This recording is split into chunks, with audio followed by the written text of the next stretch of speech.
Hello students, let's see this question. Assertion और reason दिया है, एनालाइज करिए और करेक्ट ऑप्शन चूज करना है। तो असर्शन कहता है heat and work are state functions. It is absolutely false. The heat and work are path function. Path function अब समझते हैं क्या है ये चीजें। हीट क्या होती है? हीट क्या होती है? It's a form of energy present in the system. ठीक है।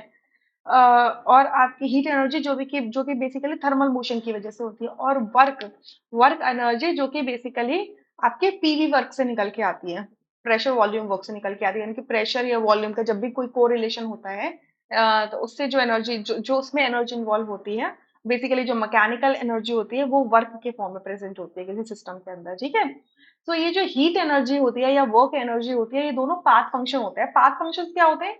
ऐसे फंक्शंस होते हैं जो पाथ पर, पूरे प्रोसेस पर डिपेंड करते हैं। ठीक है।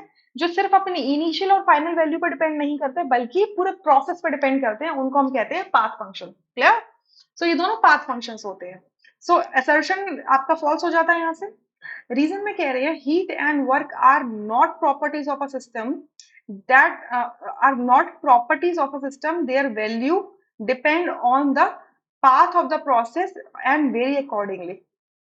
ठीक है। मतलब यही कह रहे हैं कि हीट एंड जो वर्क है, ये प्रॉपर्टी नहीं है किसी सिस्टम की। ठीक है। ये ऐसी प्रॉपर्टी नहीं है जो कांस्टेंट रहने वाली है। ठीक है। ये ऐसी ऐसे फंक्शंस हैं जो पूरे पाथ ऑफ द प्रोसेस पे डिपेंड करते हैं एंड अकॉर्डिंगली वेरी कर जाते हैं। कि अगर आपका प्रोसेस अगर बहुत ज्यादा लॉन्ग है, स्ट्रेचेबल है, मैं मतलब सिंपल इन जनरल बोल रही हूँ कि अगर आपका प्रोसेस ऐसा है कि जिसके अंदर बहुत ज्यादा एनर्जी चाहिए, तो मे बी वहां पे हीट एनर्जी डिक्रीज हो सकती है, या वर्क एनर्जी डिक्रीज हो सकती है, इंक्रीज हो सकती है, या हीट एनर्जी इंक्रीज डिक्रीज हो सकती है। सो इन जनरल मैं आपको बोल रही हूँ कि अगर प्रोसेस अगर आपका डिफरेंट है, तो आपकी हीट और वर्क एनर्जीज भी क्या हो सकती है? डिफरेंट हो सकती है। क्लियर? सो ये आपका क्या है? रीजन बिल्कुल ट्रू है।